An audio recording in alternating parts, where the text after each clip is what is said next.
voltamos já!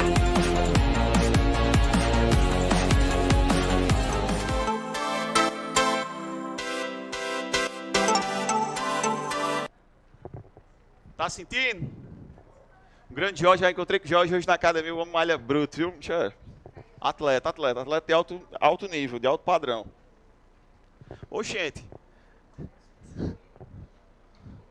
É isso, Mona Lisa. Senhores, boa noite a todos. Boa noite aí pros nossos amigos aí do online, né? Mandar um abraço especial pra nossa amiga apicultor, rapaz. Saudade de você, cara. Venha para dizer o que foi que fizeram com você, cara. Que você cismou com o presencial e não quis mais vir, cara. Né? Diz que nem relógio você usa mais, cara. Você prefere ficar sem as horas do que usar um relógio. A gente tá querendo saber o valor do litro do mel, Major. Esse relógio aqui é só meu, é? Esse relógio aqui eu não divido com ninguém, não. Saudade, Major. Um abraço aí para todos os nossos amigos aí do virtual. Quem nunca, né, meus amigos? Quem nunca, né? Quem nunca sucumbiu. É verdade. Apicultor tá dizendo que se o alfabeto agora, apicultor, só tem 4 letras, é obedecer. Quem nunca, né, meus amigos? Tudo é fase dessa vida. Tá certo. Meus amigos, boa noite a todos, então. Estamos aqui hoje para conversar, senhores, com vocês sobre crimes contra o patrimônio. Por que nós temos que conversar sobre crimes contra o patrimônio? Por um motivo muito óbvio. Que cai. E cai muito, senhores. Boa parte da nossa população carcerária aqui no Brasil é composta de crimes contra o patrimônio. Inclusive, hoje tivemos um caso altamente lamentável, né, que Xaramubi, vocês devem ter visto aí nas redes. Né, tivemos lá uma situação lá de latrocínio consumado. Infelizmente, um verdadeiro absurdo. Felizmente, os caras já foram presos, mas, enfim, a vida já foi ceifada, né? Então, por que é importante estudar crimes contra o patrimônio? Porque como vocês estão se propondo a serem policiais, inegavelmente vocês vão se deparar com muitas situações de crimes contra o patrimônio. Na verdade, basicamente, a nossa população carcerária é composta de 3 tipos de crimes. Crimes contra a vida, tráfico de drogas e crimes contra o patrimônio. A boa parte é isso. Aí um ou outro, crime sexual, pronto. Crimes contra a administração pública praticamente não tem. O restante dos demais crimes também praticamente não tem. Enfim, é um debate interessante esse, mas não é o nosso foco. O nosso foco aqui é a aprovação. E, obviamente, para ser aprovados, meus amigos, nós precisamos falar sobre crimes contra o patrimônio. Eu gosto, meus amigos, de falar sobre crimes contra o patrimônio. A gente tira uma aula para falar apenas de furto e roubo. Por quê? Porque a partir de furto e roubo, eu consigo trabalhar com vocês inúmeros outros crimes. Inúmeros crimes contra o patrimônio. Alguns dos quais você tem que conhecer apenas a literalidade do código, né? Apenas o que diz a lei. Basicamente, meus amigos, nós vamos trabalhar furto e roubo. Sobre furto, senhores, estamos falando aqui do nosso querido artigo 155 do seu Código Penal. Estou falando, meus amigos, daquele que subtrai coisa alheia móvel. E aí eu já começo lhe dizendo, cuidado, meus amigos, furto e roubo não se confundem. Já começo fazendo essa distinção logo para vocês. Furto e roubo não se confundem. Na verdade, meus amigos, o roubo é a subtração com violência e grave ameaça. Enquanto o furto é apenas a subtração de uma coisa alheia móvel. Beleza? Esse furto do artigo 155 do CP, ele possui uma majorante lá no seu parágrafo 1º, que é exatamente a história do repouso noturno. Beleza? É uma causa de aumento de pena sempre que o furto ele for praticado no período da noite. Como vocês sabem, meus amigos, o patrimônio ele é um bem jurídico disponível. Né? Inclusive, eu tenho um caso icônico que aconteceu lá em Missão Velha, que uma jovem, se tiver alguém de Missão Velha aí, um abraço. Eu não estou difamando a cidade, eu estou apenas falando do que eu vi. Mas uma jovem contou que estava andando na rua com o celular dela, ela tinha um casaco pink, assim, igual o de Mona Lisa. Aí o cara disse, ei, me dá o celular. Aí ela deu. Aí chegou na delegacia e disse, eu fui assaltada. Aí eu disse, meu anjo, o que foi que houve? Disse, não, o cara chegou e disse, passa o celular. Aí eu disse, ele te ameaçou? Não. Ele simulou que estava armado? Não. Ele estava armado? Não. Ele te chamou, passa o celular, sua porra, não sei o quê? Não, também não. O que é que tu deu? Gente, ele pediu. Eu disse, jovem, aí como é? Se chegar e pedir, tu vai dar as coisas? Pelo amor de Deus, né, gente? Então, roubo é subtração mediante violência ou grave ameaça. Furto é apenas a mera subtração. Lá no parágrafo 1º, a gente vai encontrar a nossa majorante do repouso noturno. Beleza? Bem tranquilos, bem de boas em relação a isso. Sempre que o furto ele for cometido no período da noite, isso aí vai acontecer. No parágrafo 2º, senhores, nós vamos encontrar o chamado furto privilegiado. O furto privilegiado, meus amigos, tanto pode fazer com que a pena ela seja diminuída, como também com que ela seja reduzida. Na verdade, senhores, o furto privilegiado pressupõe que o agente ele é primário. Não, aqui no primário o privilégio diminui. O majorante é no repouso noturno, que a pena aumenta. Aqui no furto privilegiado, meus amigos, basicamente nós temos a situação do cidadão que é primário e é de pequeno valor, meus amigos. A coisa furtada. André, quanto é esse pequeno valor? Na verdade, não existe uma definição clara, uma definição objetiva do que vem a ser pequeno valor. Doutrinariamente, se entende que pequeno valor, meus amigos, corresponde a um salário mínimo. Mas isso é doutrinário. Isso tem que ser analisado caso a caso, meus amigos, por parte do juiz, senhores, para ver exatamente como é que isso vai se encaixar. E aí eu já começo as pegadinhas, meus amigos, que é o que vai cair na prova de vocês. Eu não quero, meus amigos, que vocês confundam o chamado furto privilegiado com o chamado furto insignificante. André, não é a mesma coisa, não? Não. O furto insignificante, meus amigos, estou falando aqui com vocês da incidência do chamado princípio da insignificância. O furto insignificante, meus amigos, ele é um fato atípico. Estou falando aqui de uma atipicidade material. Qual é a ideia aí, André? É simples, meus amigos. O furto privilegiado está na lei. Previsão legal expressa. Basta que o agente ele seja primário, tenha bons antecedentes, né? Ele não tenha, na verdade, maus antecedentes, e seja de pequeno valor a coisa furtada. A pena vai ser reduzida, vai ser diminuída, pode ser substituída. Já o furto insignificante, não, meus amigos. O fato ele vai ser atípico. Por que ele vai ser atípico? Porque, meus amigos, simplesmente essa conduta ela não tem a reprovabilidade suficiente. Daí porque, meus amigos, vocês precisam memorizar que o furto insignificante é aquele, meus amigos, que vai gerar a chamada atipicidade material. André, estou voando. Vocês estavam tendo aula agora há pouco de parte geral. Vocês sabem, né, meus amigos, que o crime é um fato típico, antijurídico e culpável. Dentro do fato típico, meus amigos, é necessário que exista a chamada tipicidade. O que é tipicidade, André? É a adequação entre o que eu faço, a minha conduta, e aquilo que está descrito na norma. Veja, quando você subtrai uma toalhinha dessa, formalmente falando, isso é furto. Uma toalhinha dessa deve ser o quê? Sei lá, R$5? Não sei. Não faço ideia. Mas imagine que uma toalhinha dessa é R$5. Quando você subtrai uma toalhinha dessa, do ponto de vista formal, isso aqui nós temos um fato típico. Por quê? Porque furtar não é subtrair coisa alheia móvel. Se eu furtei, isso é furto, um 5,5. Só que, senhores, modernamente falando, se chegou à concepção de que para o fato ser criminoso, para o fato ser típico, não basta a tipicidade formal. Por quê? Porque muitas vezes isso produz injustiças. Veja, já pensou se a gente prendeu o cabo porque furtou essa toalhinha? Meu amigo não paga nem a gasolina para levar ele para fazer o flagrante, não paga nem o papel que vai imprimir o flagrante. Simplesmente não compensa, meus amigos. Ou seja, essa conduta, ela não tem reprovabilidade suficiente para permitir a atuação do direito penal.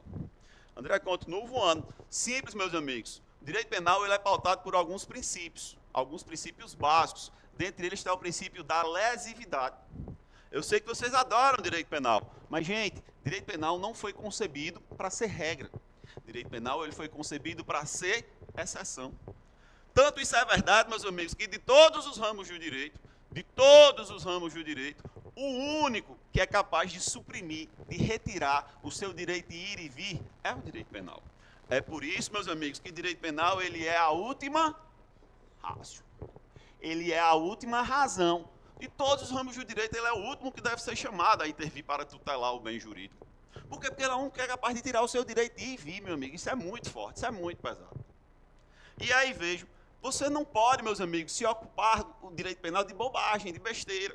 Embora a gente cobre, a gente gosta de direito penal, o pessoal faz muito populismo penal, porque a própria sociedade gosta, da cabeça da sociedade, tudo se resolve com direito penal. Não é. Quando você torna o direito penal a prima ratio, você enfraquece ele. Você tira a força dele. Por quê? Porque o que era para ser exceção se tornou regra. E a verdade é praticamente impossível coibir todos os comportamentos. É por isso, meus amigos, que existem esses princípios norteadores. Princípio da lesividade. Direito penal somente se ocupa das condutas mais lesivas. Princípio da última ratio. De todos os ramos do direito, a última razão é o direito penal. Por quê? Porque ele é o mais grave. Princípio da intervenção mínima. Princípio da intervenção mínima. Então percebam, senhores, esses princípios todos, eles limitam o poder punitivo do Estado. E aí eu volto. De onde é que surge, então, o princípio da insignificância? Dessa concepção. Vou dizer a palavrinha mágica. Direito penal não é para se ocupar de bagatelas. Não à toa, meus amigos, o outro nome de princípio da insignificância é princípio da bagatela. Direito penal não é para se ocupar de bobagem. Direito penal não é para se ocupar de bobagem. Apenas daquilo que é. Por quê? Porque isso aqui vai gerar. Vai gerar a tipicidade da conduta. Tá saindo aí, Jorge? Acho que eu bati aqui. Jorge? Não sei, Jorge tá off. Enfim, voltemos. Se bateu, deu errado. Enfim, galera do online aí, mandem mensagem aí no grupo aí para dizer se tá funcionando. Quem nunca, né, meus amigos? Então veja, o fato insignificante ele gera a tipicidade do fato é atípico. Por quê? Porque não tem reprovabilidade suficiente. Aí o que é que acontece em relação a falando aqui um pouquinho sobre insignificância? A negada quer porque quer estabelecer regras. Está funcionando, né? A negada quer porque quer estabelecer regras objetivas em relação ao princípio da insignificância. Por exemplo, tem a súmula 599, né, que diz, não se aplica o princípio da insignificância nos crimes contra a administração pública. O STJ querendo legislar. Ei, e aí, André, como é? Cara, você vai encontrar um monte de precedente reconhecendo. Por quê? Porque isso aqui tem que ser analisado caso a caso. Não dá para estabelecer uma regra geral. O princípio aqui, doutora, é individualização da pena. É por isso, meus amigos, que aqui, em relação ao princípio da insignificância, nós temos alguns vetores. Alguns vetores que são utilizados para nortear o juiz no reconhecimento e na aplicação desse princípio. Ei, André, tem que conhecer esses vetores? Tem. E esses vetores, vocês vão ver, todos eles são subjetivos, eles são conhecidos por um mnemônico, é o velho bom Mari. Quais são esses vetores, meus amigos? O primeiro deles é a mínima ofensividade da conduta. A conduta tem que lesionar o bem jurídico da maneira mais sutil, mais leve possível. A ausência de periculosidade social. Aqui acolá surgiu umas fake news aí na internet dizendo, ai meu Deus, um caso de roubo, o juiz disse que era insignificante. Não se aplica a insignificância em crime de roubo. Por quê? Porque roubo tem perigo. Roubo é violência ou grave ameaça. Né? Reduzido o grau de reprovabilidade do comportamento. E o mais importante de todos, a inexpressividade da lesão jurídica provocada. Ou seja, isso são vetores interpretativos. Não dá para estabelecer uma regra, como o STJ quer fazer na tora. Dizer, não cabe insignificância nos crimes contra a administração pública. Beleza, fica linda a súmula. Mas lá no STF tem um monte de precedentes. Se o cabo for recorrendo até lá, o cabo ganha. Às vezes ganha, entendeu? E aí você tem que entender, pegando esse gancho aqui, qual é o papel do STJ. O STJ ele tem um papel de uniformizar os entendimentos, de estabelecer essas regras gerais exatamente para que as pessoas não fiquem decidindo de um jeito ou de outro. Essa é a lógica da súmula, por exemplo, 599. Então, meus amigos, não confundam o furto privilegiado com o furto significante. São coisas distintas, têm consequências distintas. Tranquilos até aqui, senhores? Da mesma forma, não confunda esses dois cidadãos com o chamado furto famélico. Já ouviram falar do furto famélico? Furto famélico, meus amigos, nada mais é do que o furto praticado por quem se encontra em estado de necessidade. Estado de necessidade é o quê? É uma causa excludente de ilicitude. Veja, o fato aqui ele é típico, mas não é ilícito, não é antijurídico. E aí, qual é a ideia? Aqui nós temos uma pessoa que ela não tem outra alternativa, a não ser furtar para comer. Aí, Everon vai e pergunta, André, quer dizer então que se eu for lá no São Luís e furtar lá uma peça de picanha, uma caixa de Heineken, eu posso alegar aí um furto famélico? Aí disse, não, meu filho, aí você quer moler, aí você quer fazer churrasco Não pode, filho, não. Aí tem que ser uma coisa extremamente necessária. Não tem outra saída a não ser furtar para saciar a sua fome. Isso é uma hipótese excepcionalíssima. E aqui cabe uma situação para vocês refletirem, vocês que estão acompanhando. Meus amigos, direito penal não existe para resolver problema social, gente. Se a gente tem um país, pessoas que têm fome, que precisam furtar para comer, tem alguma coisa muito errada com esse país. Não é? Não sei se vocês sabem, mas o mundo ele produz alimento suficiente para alimentar o dobro da população mundial. E existem pessoas passando fome. Direito penal não é para resolver problema social. Direito penal é simplesmente para punir quem comete crimes. E aí, às vezes, as pessoas furtam para comer, isso é super surreal. E aí acabam incidindo no direito penal. Essas pessoas elas podem invocar o chamado furto famélico. Dizer, furtei porque eu não tinha outro jeito para saciar a minha fome. Ei, André, quer dizer então que basta eu alegar que estou desempregado eu posso furtar? Não, filho. Isso também tem que ser analisado caso a caso. Porque se todo mundo que for desempregado for alegar que furtou por isso, aí, meu filho, pode construir cadeia. Entendeu? Isso tem que ser analisado à luz do caso concreto. De boas até aqui, senhores? Tranquilos, fáceis, estão conseguindo acompanhar e tudo? Então, vejam, falamos da privilegiadora, falamos do furto insignificante, falamos do furto famélico, para vocês enxergarem essa situação. E esse barulho? É o quê? O caminhão do lixo, né? Tá certo, foi mal, esse barulho esquisito. Além disso, meus amigos, voltando aqui para a nossa análise aqui, do nosso crime de furto, nós vamos ter, senhores, no parágrafo 2º, uma cláusula de equiparação. Como assim, André, uma cláusula de equiparação? Estou comentando com vocês o crime de furto. No parágrafo 2º, não, parágrafo 3º. Vamos ter aqui uma cláusula de equiparação. Qual é a ideia, meus amigos? Aqui, meus amigos, eu estou falando do furto de energia. Veja, quando eu estou falando de furto, eu estou falando da subtração de uma coisa alheia móvel. Portanto, eu estou falando de uma coisa que ela é palpável. Concordam comigo? Eu estou falando de patrimônio. Não à toa, meus amigos, o crime de furto ele é um crime material, viu? É um crime material que exige um resultado naturalístico. Como assim? O agente ele tem que se apoderar da coisa para que esse crime ele seja consumado. Não é? E aí o que é que acontece? No parágrafo 3º, o Código Penal diz, equipara-se a coisa alheia móvel às energias, aquelas que têm um valor econômico. Aqui, senhores, nós estamos falando que talvez muitos de vocês até conheçam quem faz, né? Por favor, não se acusem, fiquem tranquilos. Estamos aqui na academia não existe certo ou errado, estamos aqui todos para aprender. Mas aqui é o velho gato. Como é o gato? É quando você vai lá no poste e puxa um fio para a sua casa. Quem nunca, né, meus amigos? Isso é gato, né? O velho gato de energia, né? Quem nunca fez um gato, né? Um gato ou uma onça, né? A depender, né? Acontece. E isso, meus amigos, é punido. André, mas a energia não é uma coisa palpável. Mas nessa situação, o próprio código, o próprio legislador estabeleceu uma cláusula de equiparação. E disse, equipara-se a coisa alheia móvel, toda energia que tiver valor econômico. Aquela galera, por exemplo, que cria cavalo, que cria cachorro, e bota os bichos para reproduzir, para vender os filhotes, aquilo ali também é considerado energia. Se você for lá e furtar o sêmen, né, do cachorro para fazer a inseminação, aquilo ali é considerado crime de furto também, porque aquilo ali também tem valor econômico. E aquilo ali é capaz de gerar vida. Né? Seria essa aí a lógica aí do furto de energia.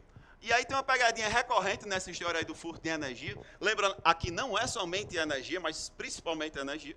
Aqui é qualquer energia que tenha valor econômico e que seja possível dissociar da origem. Veja, uma coisa é o gato, quando você puxa o fio para sua casa e você começa a subtrair. Outra coisa é quando você enrola a concessionária. Tem uns caras que botam um negócio de uns ímãs, né? Que o bicho fica rodando mais lento. Quem tiver experiência aí no ramo, eu prometo que isso não vai vazar daqui, certo? Tem um negócio que você bota lá que o relógio fica girando bem mais devagar. Né? Você conhece, meu amigo, como é que funciona? Você trabalha com isso, meu filho? Não se preocupe não, cara. A investigação social ainda não começou não, cara. Por exemplo, tem o cara que adultera o medidor. Adulterar o medidor, isso já não é mais subtração. Isso aí já é estelionato. Porque você está simplesmente obtendo vantagem indevida em prejuízo alheio. Aqui eu estou falando de subtração. É retirar aquilo dele e trazer para mim. Quando você puxa o fio do poste para a sua casa, você está tirando a energia para lá e está dissociando da sua origem. Beleza? Então, cuidado, se você de alguma forma enrola isso aqui, isso configura simplesmente essa cláusula de equiparação. Uma discussão muito interessante era a questão do sinal de TV a cabo, né? Aqueles aparelhozinhos que vocês têm em casa, Skybox, não sei se é Skybox ainda que chama, né? Que pega todos os canais, né? Um dia desse eu... Hã? As Américas, né? Olha, os caras sabem, os caras pega todos os canais, sei o que, rapaz, pega a porra toda, rapaz, é bom demais. Meu irmão adora, meu irmão Dalmau falou essas coisas. Aí disse, mas como é? Não, mas tu acaba paga 20 conto e pega os canal tudinho lá e tal, tudo que você quiser de canal pega. Isso, meus amigos, foi declarado fato atípico. Né? Por isso que é tão proliferado, é por isso que é tão comum você encontrar, porque os tribunais superiores dizem, não, isso aí a gente não tem nem como aferir. Por quê? Porque o sinal ele está no ar. Como é que a gente vai saber que foi subtraído? Como é que você subtrai coisa que está solta? Aí ele entende que aí o legislador teria que criar um tipo penal específico para esse tipo de situação. Beleza? Mas, de fato, é considerado fato atípico. É por isso que é tão dissimulado, é por isso que acontece tanto, tem tanta incidência aí. Tem vários, né, meu amigo ali? Qual o nome? As Américas, como é o nome? Pega tudo. Bom, IPTV, ó, os cabos tudo maceteado. Conta sua história, meu filho. Você também, você está aqui doido para contar. Tenha vergonha não, cara, seja você. Já botou o ímã no contador? Pro bicho girar devagar? Tem uns caras que vai lá e faz o bicho voltar, bicho. É invocado, bicho. É muito doido, é muito doido. Hã? Olha aí. Mona Lisa sendo Mona Lisa, né? Sempre Mona Lisa. Aqui conhece o mundo, viu, meus amigos? Aqui conhece o mundo. Beleza, senhores? Então, nesse parágrafo 3º, nós vamos encontrar aí essa nossa cláusula de equiparação, que é exatamente equiparando a coisa alheia móvel às energias que têm um valor econômico. Beleza? Isso aí é possível, sim. O mais comum, obviamente, é o gasto de energia, mas a gente pode ampliar para outros tipos de energia. André, mas o que é que vai cair aí, meus amigos? Eu preciso que você conheça o parágrafo 4º. Por quê? Porque é nele que se encontram as qualificadoras. É nele que se encontram as qualificadoras do crime de furto. O furto, na sua modalidade simples, ele tem uma pena que vai variar de 1 a 4 anos. Em haver na incidência de uma dessas qualificadoras, essa pena passa a ser de 2 a 8 anos de reclusão. E aí, vejam, nós temos várias qualificadoras, eu não pretendo esgotá-las todas hoje aqui com vocês, até porque não dá tempo comentar uma por uma. Eu vou pegar as mais legais. Porque as mais legais são aquelas que eu vou usá-las para comentar outros crimes contra o patrimônio. Eu já estou pensando na nossa próxima aula dos crimes contra o patrimônio no geral. Por exemplo, meus amigos, uma das qualificadoras do crime de furto, meus amigos, é a chamada destruição ou rompimento de obstáculo. Qual é a ideia aqui, meus amigos? Essa qualificadora da destruição ou rompimento de obstáculo, ela não se confunde, senhores, com o crime de dano. Existe um crime lá no Código Penal, que é o crime de dano. Ele é um crime apenas doloso. É aquela pessoa que dolosamente, intencionalmente, destrói, deteriora ou inutiliza coisa alheia. Beleza? Esse é o chamado crime de dano. Eu tenho, inclusive, um exemplo genial de crime de dano que aconteceu lá em Missão Velha.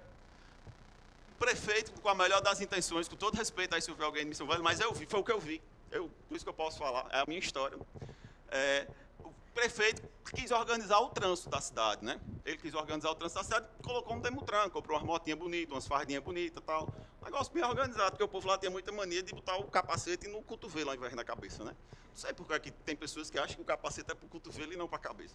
Vai entender. Enfim, aí tava lá os caras trabalhando lá, Demutran e tal, aí o cara passou com o capacete no cotovelo. Aí ele, pô, aí ele se ligou, né, que o cabo multou. Aí voltou e disse, ei, me multou, foi? Mutei, pode, capacete na cabeça, mano, já tá errado isso aí, não é assim? Multou mesmo. Mutei, rapaz, servidor público aqui e tal, Demutran, Missão Velha, agora teve uma organização. Espera aí. Ele foi no posto de gasolina, pegou gasolina, voltou lá nos caras do Demutran e simplesmente, meus amigos, jogou gasolina e ateou fogo na moto. E disse, ó, hoje foi a moto. Se me multar de novo amanhã, eu toco fogo em você. Quem nunca, né, meus amigos? tocou fogo na moto, bicho. Olha o nível do ser humano, olha o nível de truculência desse ser humano. E ainda disse assim, ó, hoje eu toquei fogo, amanhã eu toco fogo em você, se você me multar de novo, seu fala da puta. Hã? Oxe, ó, meu amigo, o negócio, os cabos chegaram na delegacia lá, tudo se tremendo. Só que o cabo foi burro, os cabos tinham acabado de levar uma multa, oxe, tinha a placa da moto, tinha tudo. Prendemos o cabo. Moral da história, dano qualificado, meus amigos. Qualificado duplamente pelo uso de substância inflamável, no caso a gasolina, e segundo, dano qualificado porque é dano contra o patrimônio público. A moto era do poder público, meu filho, pode destruir não. E ainda tinha a violência grave ameaça à pessoa. Calma, jovem, era seu parente? Não, ele tocou foto da moto do Demutran. A moto do Demutran, se tremeu todinha. Na moto, não, ele vai tocar fogo na própria moto, não, na moto do Demutran. Não, na moto do Demutran. É. Na moto do Demutran, gente. Dano contra o patrimônio público. Dano contra o patrimônio público. O cara vai tocar fogo na própria moto. Lembre-se que patrimônio é um bem jurídico disponível. A moto é dele. Se ele tocar fogo, não há crime. E aí, vejam. Qual é a diferença do furto qualificado pela destruição ou rompimento de obstáculo à subtração da coisa para o crime de dano? Aqui o dolo do agente, a intenção do agente é apenas destruir, inutilizar, deteriorar a coisa. Olha. No furto qualificado pela destruição ou rompimento de obstáculo, esse obstáculo, meus amigos, é fundamental para que o cara ele consiga realizar a subtração. Por exemplo, imagine aqui essa porta aqui de vidro, imagine que ela fique trancada. Tipo, se o cara chegar e arrombar, quebrar ela, destruir ela e não utilizar ela, isso vai configurar furto qualificado. Por quê? Porque houve aqui a destruição, o rompimento de obstáculo à subtração da coisa. Conseguem enxergar? Então isso não se confunde com o crime de dano. Lembrando, dano é apenas doloso. Tem que ser dolo. André, batida de trânsito, como é? Dano? Não é, bicho. Por quê? Porque não tem dolo. Na maioria das vezes é uma coisa culposa, né? A pessoa, barbeiragem e tal. Não funciona muito bem. Então, esse é o nosso delito de dano. Lembrando que na qualificadora do destruição e rompimento de obstáculo, existem objetos que para você subtrair você tem que quebrar. Nessa hipótese, o obstáculo é algo diferente daquilo que você quer subtrair. Tipo, para você tolerar esse negócio aí, daí você vai ter que quebrar ali em cima. Aí nessa situação vai ser furto qualificado? Não, porque você não consegue subtrair se não quebrar. A diferença é, o obstáculo é algo diferente da coisa que você quer subtrair. Essa seria aqui a lógica. Beleza? Avancemos. Oi. Pronto, aí tem uma polêmica aí gigantesca. Aí tem uma discussão na doutrina e tal, que quebra um pau em relação a isso. Como é que fica a questão do carro? Nessa lógica de que o objeto é algo diferente do que você vai subtrair, se você quebrar o vidro do carro para subtrair o que está dentro, é furto qualificado, inegavelmente, pela destruição e rompimento de obstáculo. No entanto, se você quebrar o vidro para subtrair o próprio veículo, seria furto simples. Fazendo aí uma interpretação, né, do ponto de vista de restrição, tipos penais incriminadores eles devem ser interpretados restritivamente. Há quem defenda, não, aí vai ter que ser furto simples. E aí, assim, a questão é do ponto de vista de justiça, né, de isonomia. Como é que fica a situação? O objeto que está dentro é de 2 a 8 anos, levar o próprio objeto, 1 a 4, não faz muito sentido. Então tem muita discussão na doutrina. Essa pegadinha dificilmente vai para uma prova objetiva, por quê? Porque é passível de recurso. Tem gente defendendo os dois lados. E são argumentos defensáveis. Né? Eu, particularmente, não vejo o menor sentido. Mas ainda não é uma questão pacificada. Outra qualificadora também que é muito boa, que vocês conhecem, meus amigos, é a qualificadora do abuso de confiança. Estou falando aqui apenas das principais para a gente estabelecer esse link com outros crimes, certo? A qualificadora do abuso de confiança. Qual é a ideia aqui, meus amigos? Aqui, meus amigos, o agente ele vai se valer de uma relação especial de confiança que ele tem com você para que ele consiga realizar a subtração. Beleza? Esse furto qualificado pelo abuso de confiança, meus amigos, ele é diferente do crime de apropriação. A apropriação, meus amigos, chamada de indébita. Como é, André, a apropriação indébita? A apropriação indébita é assim, eu tenho a posse dessa coisa e ocorre uma inversão na minha intenção, uma inversão de ânimos. Eu era um possuidor de boa fé. Aí, de repente, eu disse, rapaz, eu vou ficar com isso para mim. Quando ocorre essa inversão de ânimos, você deixa de ser possuidor de boa fé e passa a agir como se fosse dono da coisa, é quando se consuma o crime de apropriação. Perceba, meus amigos, que no crime de apropriação, o dolo do agente, ele é superveniente. Ele é posterior à posse. Então, na apropriação indébita, o dolo do agente ele é superveniente. Ele é posterior à posse. O cara ele já está com o objeto lá. E aí ocorre essa inversão de ânimos. No furto qualificado pelo abuso de confiança, esse dolo ele é antecedente. Desde o início, o agente ele quer subtrair. E aqui ele não tem a posse sobre a coisa. Mas ele se utiliza dessa relação especial para conseguir alcançar o seu intento. Beleza? Então não confunda o furto qualificado pelo abuso de confiança com o crime de apropriação indébita. O caixa. Aí veja, nessa situação específica você tem que analisar o caso concreto. Ele já vai ter a posse da coisa, né? Aí veja, se nessa situação específica ele somente tem acesso àquela coisa por conta dessa confiança que foi depositada, e há esse dolo antecedente, vai ser o furto. Mas se não, se ele apenas desenvolveu a intenção de ter a coisa para cima depois que já tinha a coisa, aí vai ter o dolo superveniente. Isso aí já vai ser apropriação indébita. Para você enxergar melhor. Isso acontece muito com aqueles caras que trabalham viajando. Como é que funciona? Às vezes você é crediarista, então trabalha viajando, vendendo coisa. Quando você volta, você vai prestar contas com o seu patrão. Entendeu? Isso acontece muito com o pessoal que trabalha com joias. Aí, tipo, o cara vendeu, sei lá, 100. Aí ele volta e diz, eita, rapaz, só recebi 50. Ele recebeu 100. Aí ele 50. Esses 50 houve aqui uma apropriação indébita. Perceba, quando ele recebe os 100 na viagem, ele recebe de boa fé. Só que aí quando ele vem, ele diz, vamos, quer saber? Eu vou devolver lá nada, eu vou me apropriar desse objeto para mim.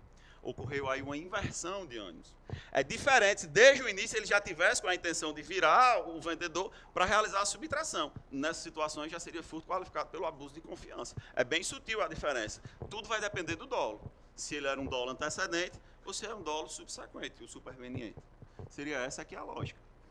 Diga lá. Pode falar. Sim, na verdade, inclusive, isso aí tem que ser comprovado mediante perícia. Se não tiver a perícia, outros meios de prova eventualmente podem suprir a falta. Mas tem que comprovar. Num caso como esse, você tem que tirar foto, você tem que filmagem, porque tudo isso pode ser usado para comprovar que houve a destruição, rompimento e obstáculo, a subtração da coisa. Mas tem que ter a regra que tem a prova pericial. A materialidade do delito, né? Então isso aí tem que ter. Senhores, falei sobre obstáculo, distinguindo do dano. Falei sobre abuso de confiança, distinguindo da apropriação indébita. Vou falar, meus amigos, sobre o furto qualificado pela fraude. Por que, André, é importante? Porque você não pode confundir ele com o estelionato. Estelionato, meus amigos, o velho e bom 171. Qual é a ideia do estelionato? No estelionato, meus amigos, você vai se utilizar de uma fraude para obter uma vantagem indevida em prejuízo alheio. Qual é a ideia? O estelionato, meus amigos, olha o macete, ele é sempre bilateral. O que é que isso quer dizer? Quer dizer que os dois querem. A vítima quer e o estelionatário quer também a transferência da coisa. E por que a vítima quer? Ela quer porque ela foi ludibriada, porque ela foi enganada. No estelionato, a vítima ela entrega espontaneamente a coisa. Por quê? Porque ela foi induzida em erro, mediante um artifício, mediante um ardil, qualquer outro meio fraudulento. Já no furto qualificado pela fraude, ele não é bilateral. O furto qualificado pela fraude, na verdade, essa fraude é apenas para fazer com que a vítima ela reduza a sua vigilância e eu consiga realizar a subtração sem que ela perceba. Ou seja, é unilateral. Somente o criminoso, que a vítima nem sabe que está sendo despojada dos seus bens. Qual é o exemplo clássico? É o cara que, por exemplo, se disfarça de funcionário da KGS, da Coelce, da BrisaNet, vai até a sua casa e diz, eu estou trabalhando aqui, vim fazer aqui um levantamento, vou aumentar aqui a velocidade aqui da sua internet. Precisa entrar. Rapaz, pois entre. Aí uma vez lá dentro ela começa a subtrair os objetos. Isso aí, meus amigos, é furto qualificado pela fraude. Não se confunde com o estelionato. O estelionato era se, por exemplo, chegava, olha, meu filho, para eu aumentar a velocidade da sua internet, você vai precisar me pagar R$ 500. Aí sua internet vai ficar com velocidade ilimitada, velocidade da luz. Coisa única, promoção única, exclusiva. Eita, mesmo, velocidade da luz. Quinhentinho aí eu resolvo agora.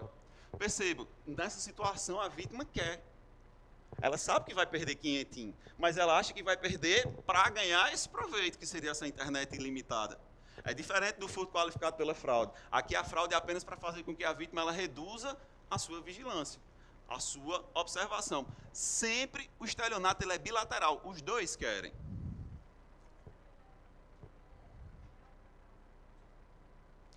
A outra parte vai ser, no caso, a concessionária. Agora, tem que ter cuidado nessa história do estelionato, porque tem que ter uma pessoa específica. Né? Para quem aquela fraude ela vai ser dirigida. No caso, por exemplo, do negócio do imã, que bota lá, você está enganando a concessionária de energia elétrica. Por quê? Porque ela vai cobrar menos na sua fatura. Ela está sendo enganada e, consequentemente, você vai estar obtendo a vantagem. Conseguiu enxergar? Então, seria essa aí a lógica. Quando você volta o relógio, quando você diminui o medidor, aí você está simplesmente fraudando, você está simplesmente usando de fraude para obter vantagem indevida. No caso, ela vai cobrar menos do que de fato é devido, do que deveria ser cobrado. Essa seria a lógica, meus amigos, da fraude aqui no crime de estelionato. Avançando, senhores, ainda falando sobre qualificadoras, falando aqui das mais importantes, temos ainda a qualificadora, meus amigos, da chave falsa. Chave falsa, senhores, é a velha e boa chave Misha, né? Aquela chave que abre todas as portas, também super comum, né? bem difundido. Chave falsa, inclusive, é qualquer objeto que não a chave verdadeira. Né? Inclusive, tem uma discussão interessante na doutrina, se o que aconteceria se, por exemplo, eu furto a sua chave para abrir e realizar a subtração. Tem gente que entende que, como essa chave ela foi obtida de maneira legal, enfim, sem fundamento, seria chave falsa da mesma forma, ainda que seja chave verdadeira. Mas é uma possibilidade. Temos, meus amigos, também a questão da destreza. Destreza é aquela peculiar habilidade manual. É o velho e bom batedor de carteira. Quem nunca, né, meus amigos, foi pro forró, tava lá dançando, aquele forrozão quente, arrochado, quando procurou a carteira, o canto mais limpo do mundo. Né? O apreciador do alheio pegou sua carteira que você nem sentiu. Isso aí, meus amigos, é o que se chama de destreza. Já aconteceu com você, meu amigo? Destreza, também muito interessante. É outra possibilidade. E temos a escalada. A escalada, qualquer meio é normal de ingresso. Por exemplo, furtar o Banco Central de Fortaleza. A gente tem ali obstáculo, a gente tem ali escalada, e ali foi furto, né, gente? As pessoas falam assalto, ou então fala roubo. Não, não é roubo, aquilo ali é furto. Por quê? Porque não teve violência ou grave ameaça à pessoa. Para finalizar aqui furto, senhores, fazendo aqui essa viagem bem rápida com vocês, tem algumas qualificadoras que são mais recentes, né? Uma delas, inclusive, foi aquela que veio para coibir o chamado novo cangaço. Vocês já devem ter ouvido falar do novo cangaço. O novo cangaço era aqueles caras que vinham numa cidade pequena, simplesmente explodia o banco da cidade e levava o dinheiro. Isso aí era furto também da mesma forma, né? E aí eles criaram uma qualificadora e colocaram a pena de 4 a 10 anos, quando no furto houver a utilização de explosivos, né? Veja que isso vai muito além da mera destruição, rompimento e obstáculo. É uma situação altamente surreal. Inclusive, essa história do furto mediante utilização de explosivos é a única hipótese de furto que é considerada crime hediondo. Volto para vocês. A única hipótese de furto que é considerado crime hediondo é o furto mediante a utilização de explosivos, que exatamente surgiu para combater o que se convencionou chamar de novo cangaço. Diminuiu. Depois que mataram uns ali pro lado de Milagres ali, os cabas sossegaram. Deu uma diminuída, é verdade. E aí, meus amigos, tem outras qualificadoras. É essencial que vocês leiam a lei, certo? Não consigo falar sobre todas elas hoje, mas vou falar um pouquinho sobre roubo, antes da gente ir para as questões. E aí, meus amigos, o roubo, ele é bem mais de boas do que o furto. O roubo, ele é bem mais de boas do que o furto. Primeiro, porque o furto tem uma penca de qualificadora. Qualificadoras são aquelas que estabelecem novos patamares da pena, novos patamares abstratos da pena. Né? E o roubo, meus amigos, é o velho e bom 157. O roubo é o velho e bom do 57. Nós temos, meus amigos, basicamente duas modalidades de roubo. Nós temos o chamado roubo próprio e temos o chamado roubo impróprio. Roubo impróprio, meus amigos, é o mais fácil de todos. Está lá no parágrafo 1º. Ele, meus amigos, é simplesmente aquela situação do furto que se transforma em roubo. Como assim? No roubo impróprio, você já tem a posse sobre a coisa. E você vai se utilizar de violência ou grave ameaça apenas para assegurar essa posse ou detenção da coisa que já está com você. Perceba, roubo impróprio é simplesmente o furto que se transforma em roubo. Imagina a situação, você está lá na sua casa, escuta aquele barulho, vai ver o que é e tem lá o apreciador do alheio subtraindo objetos da sua residência. Aí você vai dizer, ei rapaz, tá roubando minha casa? Aí ele puxa a arma e diz, eu tô o quê? Diz, não rapaz, não tá roubando nada não, a casa é sua, major, fica à vontade, quem nunca, né? Quer uma aguinha?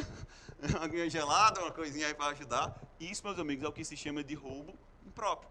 É o furto que se transforma em roubo. Percebam, meus amigos, nessa situação aqui ele já tem a posse sobre a coisa. Ele vai se utilizar da violência ou grave ameaça apenas para assegurar a detenção disso que já está com ele. Tanto é que tem até uma discussão interessante aqui no roubo impróprio. Tem gente que diz que não cabe tentativa. Por quê? Porque o objeto já está com o agente. Né? Aí tem gente que diz, não, a tentativa vai ser quando ele vai usar a violência e é impedido. Mas se ele vai usar, já é grave ameaça. Então consumou. Eu particularmente entendo que roubo impróprio não cabe tentativa. E temos o chamado roubo próprio. Roubo próprio, meus amigos, é quando você se utiliza de violência ou grave ameaça para subtrair. Perceba, aqui a subtração já houve. Aqui você vai se utilizar de violência ou grave ameaça para subtrair.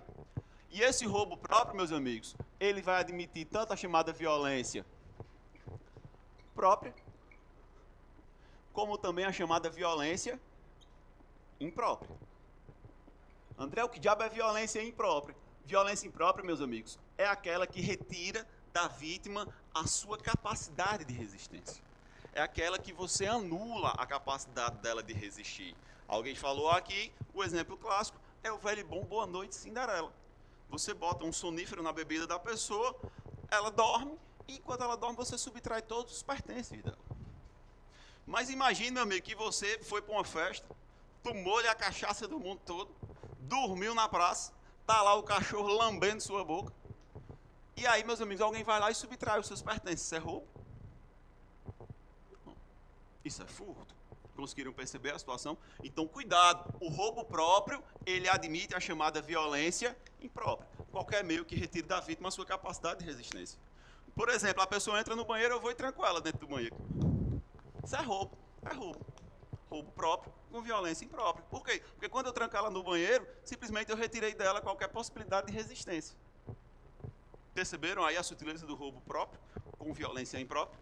E claro, a violência própria é a violência física e também ainda tem a grave ameaça que é a chamada violência psicológica. De boa, senhores, até aqui com o roubo próprio e o roubo impróprio. O que é que tem mais de interessante para a gente falar? Hoje, meus amigos, no roubo, nós temos a questão da arma, né? Antes, ele falava assim, e no roubo, o que tem muito são majorantes, são causas de aumento de pena, qualificadoras são poucas. Antes, ele dizia assim, não, a pena vai ser aumentada quando houver emprego de arma. Aí tem aquele debate na doutrina, é arma de fogo ou é arma, sem ser arma de fogo, é arma branca, né, que chama. Como é que ficava? Aí o legislador foi, mexeu, moral da história. Hoje, nós temos uma majorante da arma branca, nós temos uma majorante da arma de uso permitido e temos ainda a majorante da arma de uso restrito. Hoje tem arma para dar e vender no crime de roubo. E isso funciona como uma causa de aumento de pena. Temos também, meus amigos, o roubo mediante a privação de liberdade da vítima. Qual é a lógica? É quando você, para conseguir efetuar a subtração, você precisa tolher o direito de vir da vítima. Tipo, nesse exemplo que eu dei de trancar no banheiro, trancar no bagageiro. Isso aí vai ser roubo majorado pela restrição da liberdade da vítima. Perceba, essa restrição da liberdade é apenas para que eu consiga efetuar a subtração. Se, por exemplo, eu passo o final de semana todinho privando a liberdade da vítima, isso aí já vai ser sequestro em concurso com roubo.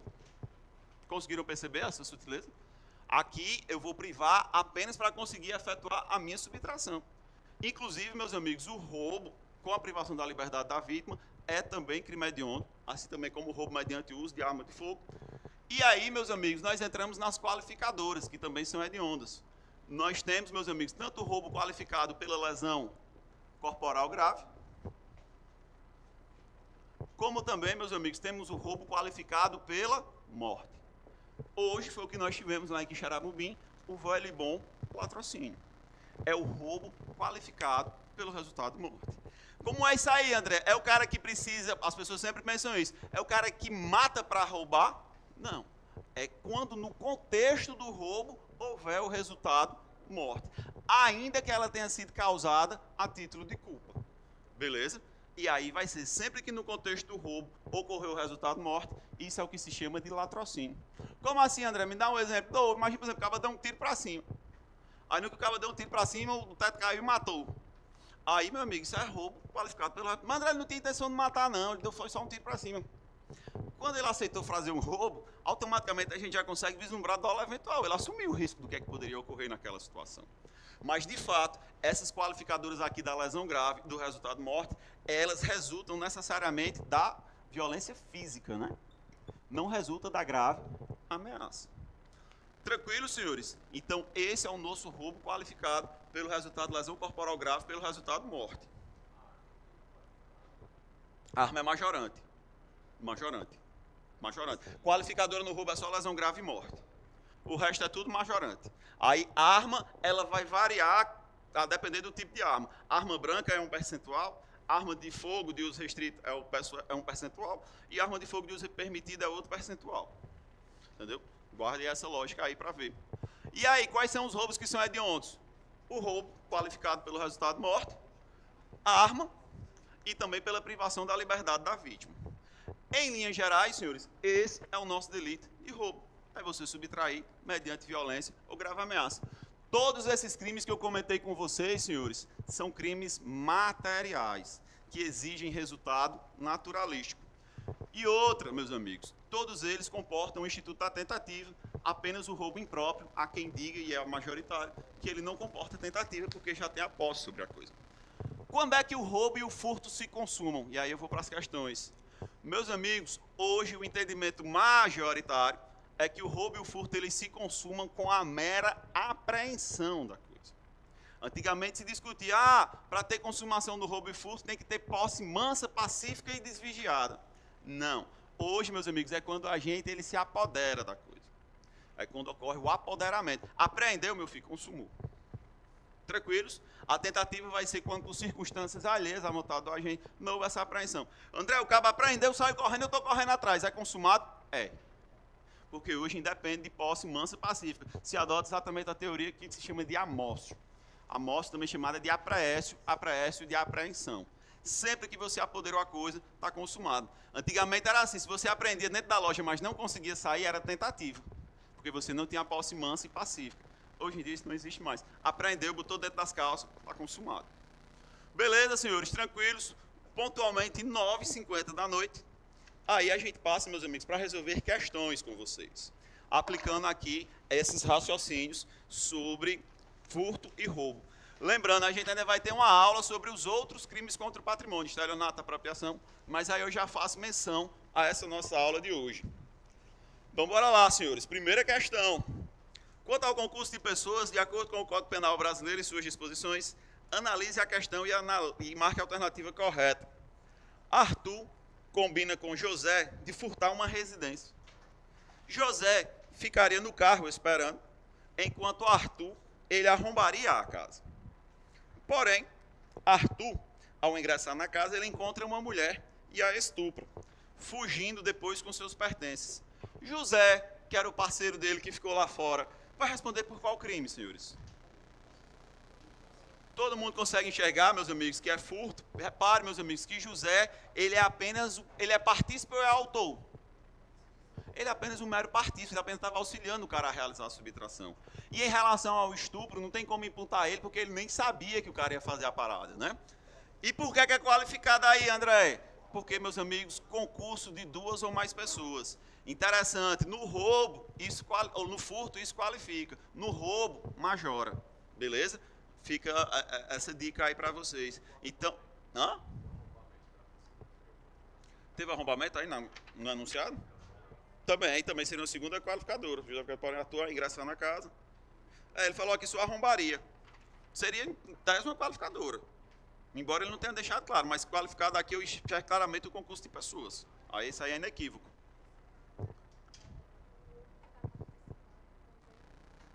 Sim, sim, ele está concorrendo para o resultado, ele está auxiliando, né? Inclusive, havia a unidade de desígnios entre ele e tudo. Ele não vai responder o outro é pelo estupro, porque o estupro aí nem dólar ele tinha, nem ciência do que estava acontecendo ele tinha. Então, meus amigos, sem mais delongas, primeira questão, nosso gabarito é a letra E de Eva, beleza? Elimina todas que tem estupro, aí porque não tem como colocar, e elimina a que tem furto simples. Associação criminosa, acho que a gente nunca teve essa aula, mas a associação criminosa é são pessoas que têm estabilidade e permanência. São pessoas que se associam com o propósito de cometer crimes reiteradamente, beleza? Aí quando o cabo diz, eu sou bandido e vou viver disso. Isso é associação criminosa. Obviamente aí não é o caso. Segunda questão, Alberto, mágico profissional, em uma relojoaria, pede ao vendedor para ver um relógio. Essa aqui é homenagem ao meu amigo apicultor, viu? Essa questão aqui, apicultor, que saudade de você, cara. Alberto, mágico profissional, em uma relojoaria, pede ao vendedor para ver um relógio suíço, de elevado valor. Exatamente o que o apicultor gosta. O vendedor atende a seu pedido e Alberto coloca o relógio em seu pulso, sob o pretexto de querer ver se o acessório fica bem em seu braço. Ato contínuo, ele distrai o vendedor, tirando-lhe a atenção. Momento em que, valendo-se da ligeireza de seus movimentos, retira rapidamente o relógio do pulso, substituindo por uma cópia idêntica que traz em seu bolso e a entrega ao vendedor, que nada percebe. Olha a diferença do furto para o roubo. O furto é unilateral, gente. Aliás, do furto para o estelionato. O estelionato é bilateral. No estelionato a pessoa sabe que está perdendo aquela coisa, mas ela quer perder a coisa. Por quê? Porque ela acha que ela foi enganada. É diferente aqui, o cara nem percebeu a subtração. Alberto então agradece a atenção, pergunta quanto custa o relógio e, depois de afirmar que vai pensar um pouco mais, deixa a loja levando consigo a peça. Diante do caso narrado, meus amigos, Alberto deverá responder por... Sem mais dificuldades, temos aí furto qualificado. Repare que o vendedor nem percebeu. Isso aí é furto qualificado pela fraude, meus amigos. Não se confunde com o estelionato. O estelionato ele é sempre bilateral. Então, segunda questão, então, letra C de casa. Terceira, Caio, ao tomar conhecimento de que seu amigo Dário pretende furtar o automóvel do vizinho, diz-lhe que, se ele realmente o fizer, poderá levar o veículo para seu sítio, em estado vizinho, mantendo-o escondido no local. Dário efetivamente comete o furto, ocultando o automóvel subtraído no sítio de Caio. Diante do caso narrado, Caio deverá responder por... Meus amigos, macete, a gente não fala hoje, mas falaremos na próxima aula. Receptação. Que diabo é receptação? Receptação, meus amigos, é o motivo pelo qual existe o furto e existe o roubo. Não sei se vocês já pararam para pensar nisso. Por que é que existe furto ou roubo? Porque tem quem compre. Beleza?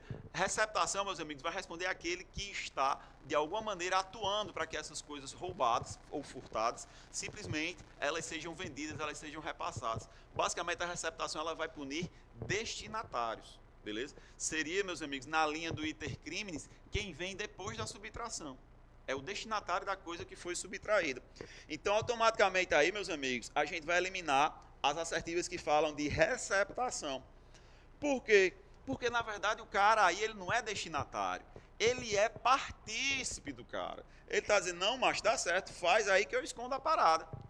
Perceba que antes mesmo da subtração, eles já estão ajustando, né, o modus operandi da situação. Favorecimento real é aquele que oculta a coisa para o criminoso. Né? É apenas uma coisa momentânea. Aqui não tem favorecimento real. Aqui o cara, na verdade, ele está sendo partícipe de furto. E mais uma vez aqui nós vamos ter um furto qualificado pelo concurso de pessoas. Logo, terceira questão, nosso gabarito vai ser a letra B de bola. Quarta questão. Acerca dos crimes contra o patrimônio, assinar a alternativa correta. Vou ler de baixo para cima. D. Para a consumação do roubo, exige a posse mansa e pacífica do bem subtraído. Meus amigos, falso, viu, meus amigos? Hoje em dia, para ter consumação tanto do roubo quanto do furto, nós adotamos a teoria da apreensão, também chamada de amócio, beleza? Basta que a coisa ela seja apreendida e já estará consumado o crime. C. O emprego de arma é causa de aumento no roubo. Aí está incompleto, né? Porque hoje em dia existe a distinção entre arma branca, arma de uso permitido e arma de uso restrito. Falso.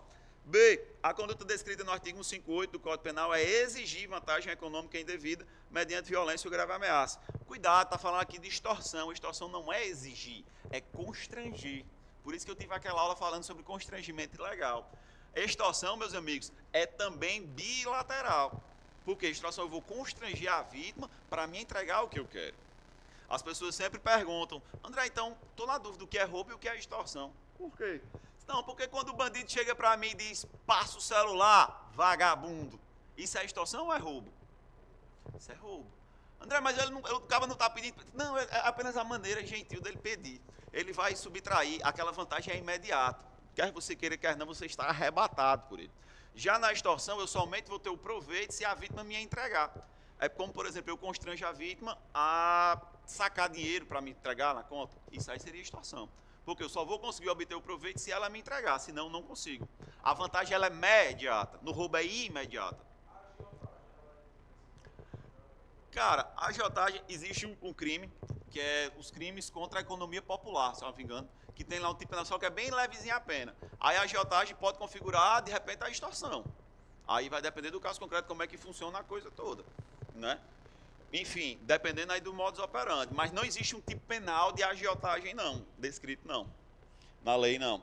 Então, B, extorsão é constranger. Exigir é o que se chama de concussão, que é um crime contra a administração pública, né? Mas a gente fala sobre isso no futuro. Avião, que vai ser o nosso gabarito para eliminação, tanto o emprego de explosivo como a subtração de explosivo, qualifica um crime de furto.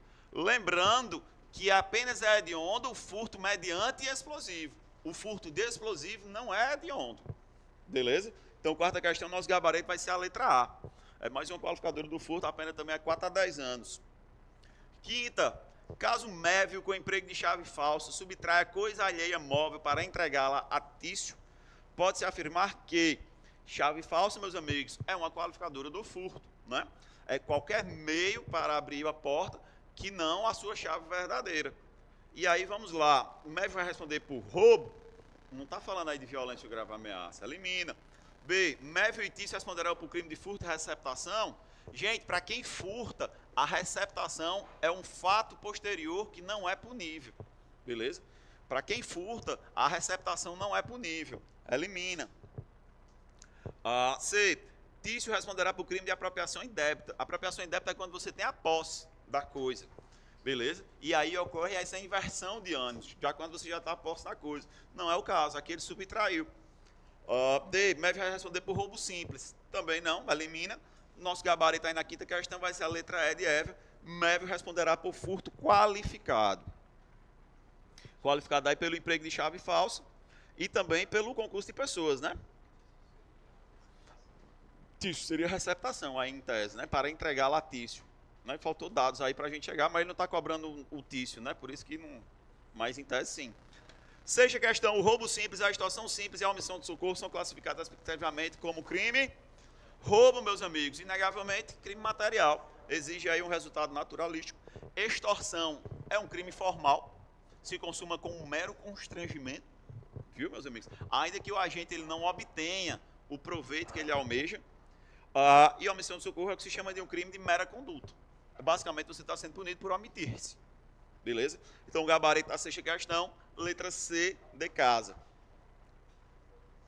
Sétima, considere que Fernando, penalmente imputável de 25 anos, com consciência e vontade, ele instigue e induza Camilo, penalmente inimputável de 15 anos, a praticar ato infracional análogo ao delito de roubo. Relativamente à responsabilização de Fernando no tocante ao roubo, assinale a alternativa correta. Meus amigos, vejam que ele instigou e induziu. Não confundam, meus amigos, autor e partícipe. Autor é o cidadão que conjuga o verbo. Partícipe é aquele que induz, instiga ou auxilia o autor a conjugar o verbo. No caso aqui, ele instigou e induziu, então ele é partícipe. Letra A, a gente já elimina, que ele está dizendo que vai ser coautor. B está dizendo que ele não vai responder por nada. C está dizendo que vai ser roubo impróprio. Não tem roubo impróprio, né? Roubo impróprio seria se ele já tivesse a posse da coisa e se utilizasse de violência ou grave ameaça para assegurar a detenção da coisa. D, ele responderá como partícipe do delito de roubo. Aí vai ser o nosso gabarito. Eva, ele responderá por roubo com a incidência de qualificadora. Cuidado, no roubo, o concurso de pessoas é majorante, não é qualificadora. Então, sétima questão, então, nosso gabarito vai ser a letra D de dado. Oitava, João, desejando subtrair objetos da casa de Joaquim, sabendo que ele estaria viajando, arromba, meus amigos, a porta e ingressa no local, de lá subtraindo relógios importados, dinheiro e 2 televisões. Com relação à responsabilidade penal de um, é correto afirmar que, letra A, responderá pelos crimes de furto qualificado pelo rompimento de obstáculo e violação de domicílio em concurso material. Gente, aí vai rolar o princípio da absorção, também chamado de consunção. O furto, nessa situação, ele vai absorver o dano e vai absorver a violação do domicílio. Eliminei letra A, pelo mesmo motivo eliminei letra B, pelo mesmo motivo eliminei letra C e pelo mesmo motivo eliminei letra E. O que nós vamos ter aí, meus amigos, é a letra D. Responderá apenas pelo crime de furto qualificado pelo rompimento de obstáculo, ficando o crime de violação de domicílio absolvido em razão do princípio da consunção ou absorção. Aí vai absorver tanto a violação do domicílio como também o dano, né? Porque ele arrombou a porta. É isso. Nona questão. Em determinado mercado, ao suspeitar do comportamento de uma pessoa, o gerente dirigiu-se à sala de monitoramento, passando a acompanhar a movimentação no interior do estabelecimento. Em certo momento, viu quando o sujeito colocou 2 garrafas no interior de sua calça e se dirigiu à saída da loja. Ainda de dentro da sala, acionou um fiscal de salão, pelo rádio, determinando que o sujeito fosse parado. Em razão do movimento da loja, o fiscal não conseguiu se deslocar a tempo, tendo o sujeito saído da rua e sido contido por populares, após gritos de pega ladrão. Com a chegada da polícia militar, o sujeito retirou as garrafas de dentro da calça, sendo constatado que se tratava de 2 unidades de uísque importado, cada uma no valor de R$ 1.500. Quem nunca, né, meus amigos, furtou um uísque de R$ 1.500, né? Furto famélico aí para quem quiser alegar. Diante desse cenário, a respeito da conduta praticada pelo sujeito, é correto afirmar que, meus amigos, ele quer saber aí se tem crime impossível. O que é que acontece? Existe uma súmula, meus amigos, que trata exatamente dessa situação específica, né? Que ela fala exatamente da questão do monitoramento. Nem sempre, meus amigos, o fato de ter monitoração através de câmeras de segurança vai gerar crime impossível. Na verdade, é relativamente, não sempre. Pode ser que a câmera não esteja funcionando, pode ser que alguém não esteja prestando atenção e o crime se consome da mesma forma. Então, o simples fato de ter monitoração, de ter câmera de segurança, isso aí não gera crime impossível. Elimina. Tem até uma súmula que fala sobre isso. Nessa situação, como ele apreendeu a coisa, eu também não posso falar de furto tentado. Nosso gabarito, então, vai ser a letra A. Vamos ter aí um furto consumado, pois a existência de vigilância por si só não afasta a viabilidade da conduta. Perfeito, meus amigos. Nona questão, então, gabarito, letra A de avião.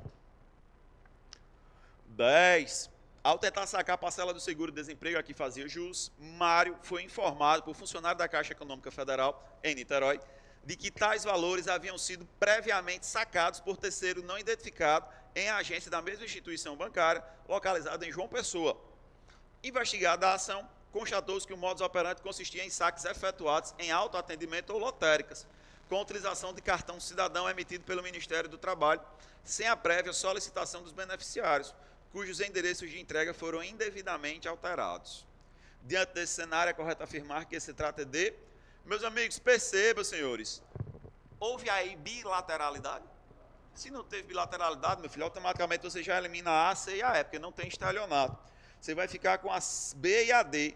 E aí, meus amigos, a consumação do crime de furto, a subtrair coisa, alheia móvel, vai ser, obviamente, onde o rapaz obteve a vantagem. Portanto, em João Pessoa, da Paraíba. Logo, na 10ª questão, nosso gabarito vai ser a letra B de bola.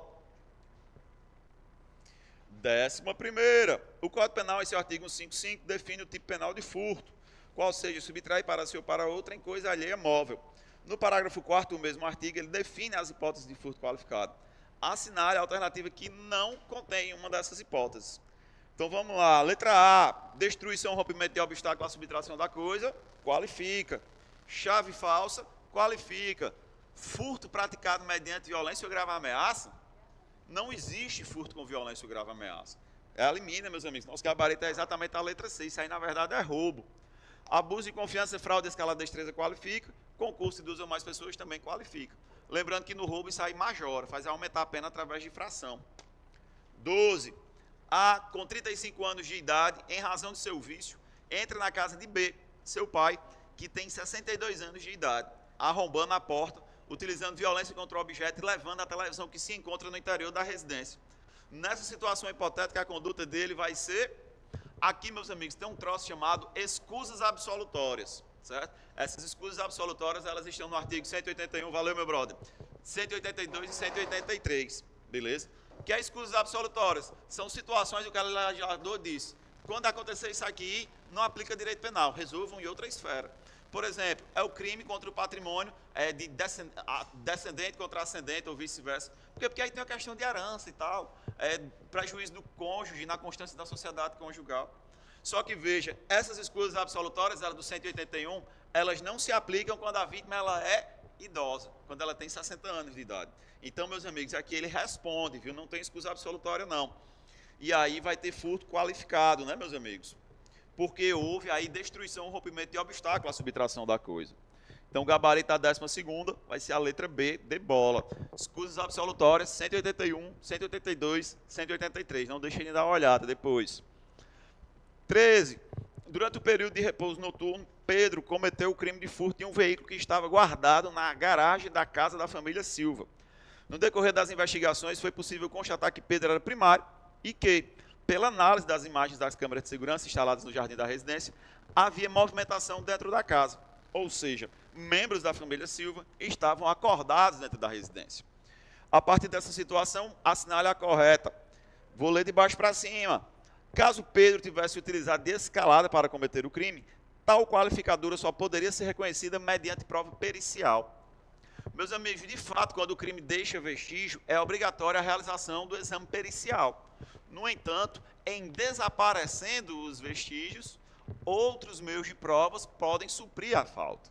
Beleza? A exemplo da prova testemunhal, por exemplo, de foto, por exemplo, de imagem. É só você lembrar do goleiro Bruno. O goleiro Bruno foi condenado por homicídio sem ter corpo. E aí, André, como é que condena por homicídio sem ter corpo? Outros meios de prova comprovaram o crime de homicídio. Beleza? Então, letra E está falsa. D. O fato de Pedro ser primário é, por si só, suficiente para que o juiz substitua a pena de reclusão pela detenção ou aplique apenas a de multa. Meus amigos, na verdade, falta o pequeno valor da coisa, né? Que, segundo a doutrina, é até um salário mínimo. C. Ainda que Pedro tenha rompido o obstáculo para adentrar a casa, o furto não poderá ser considerado qualificado, pois o referido fato é de elementar do crime de furto. Não é elementar, meus amigos, é uma qualificadora.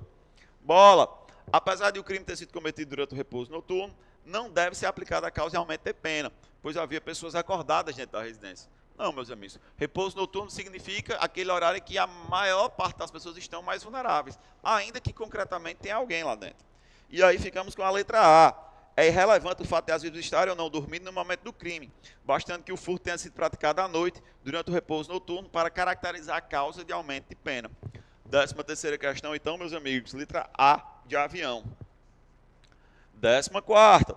Janaína, viúva, mãe de 4 filhos, desempregada e sem dinheiro para comprar comida, passava por uma loja de frutas e verduras, quando percebeu que havia uma cesta de maçãs que se projetava para o lado de fora da loja.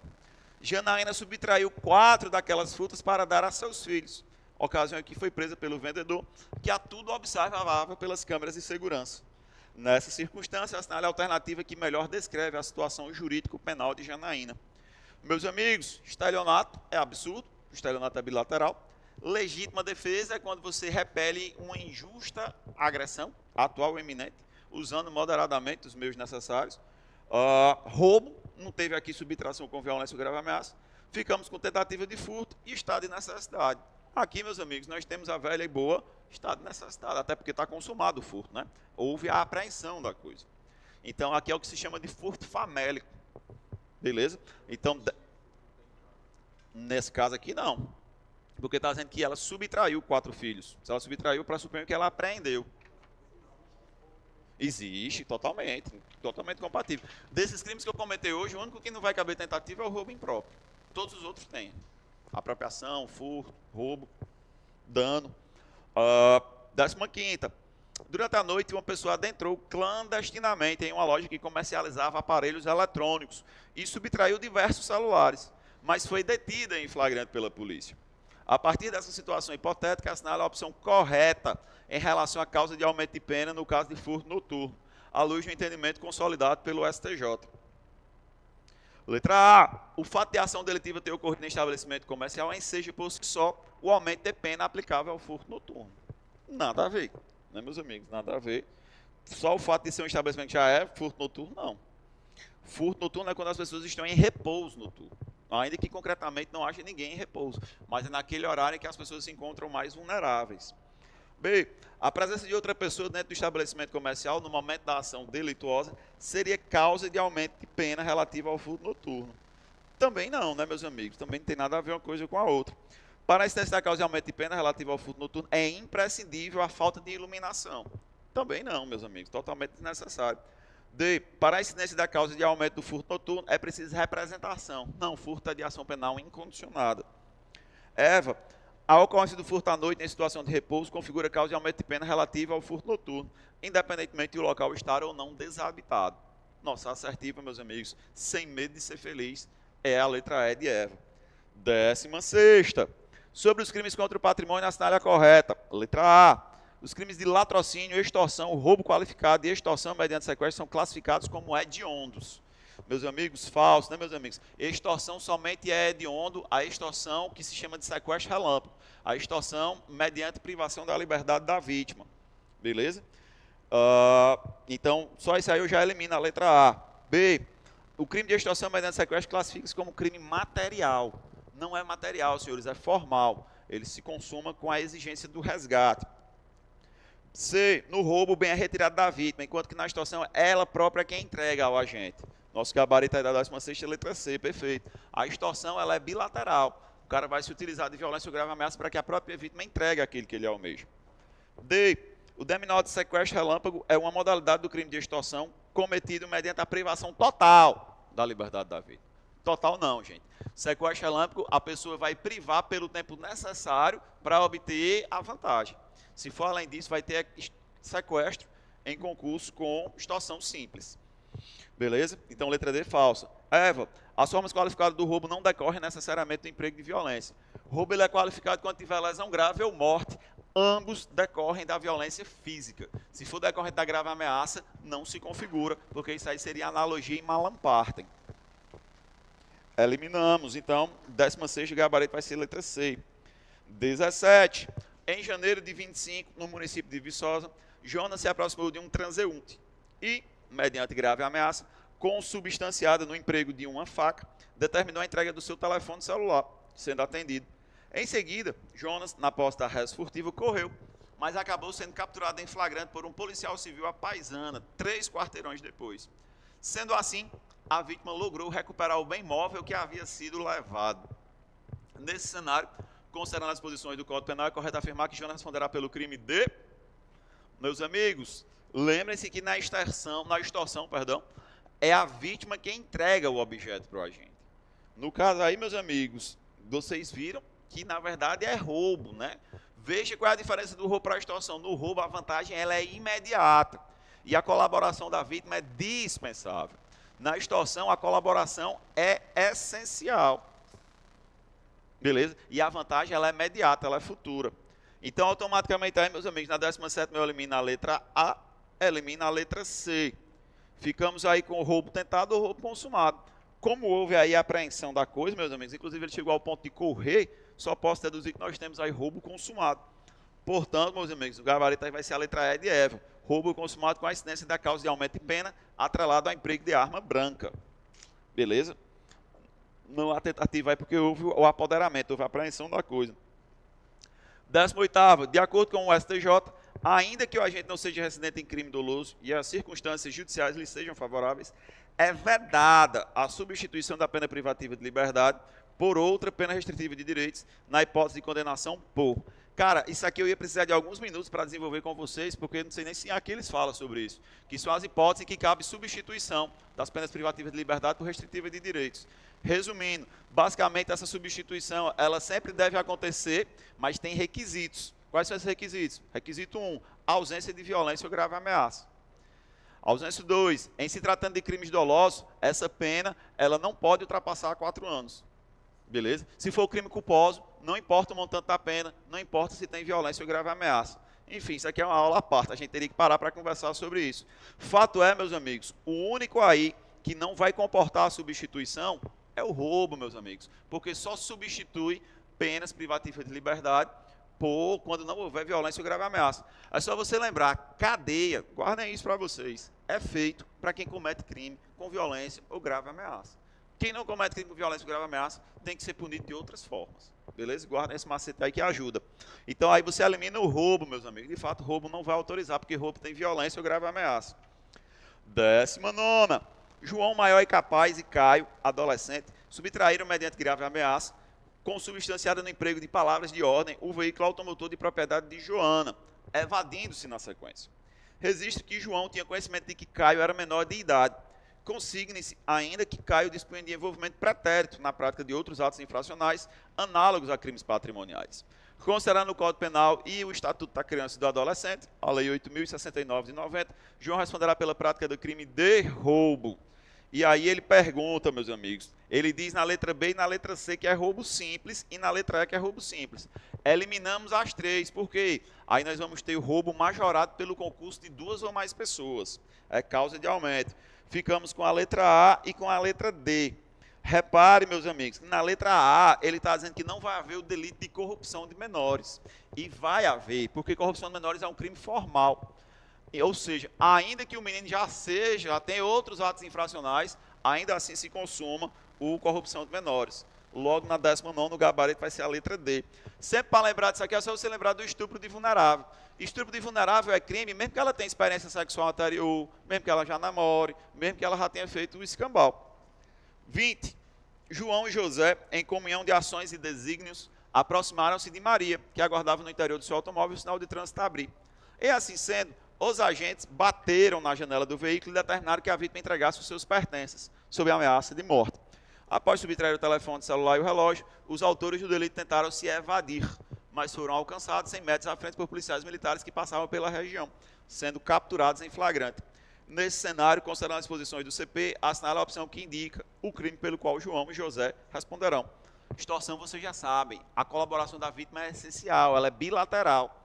Automaticamente já elimina a B, elimina a D.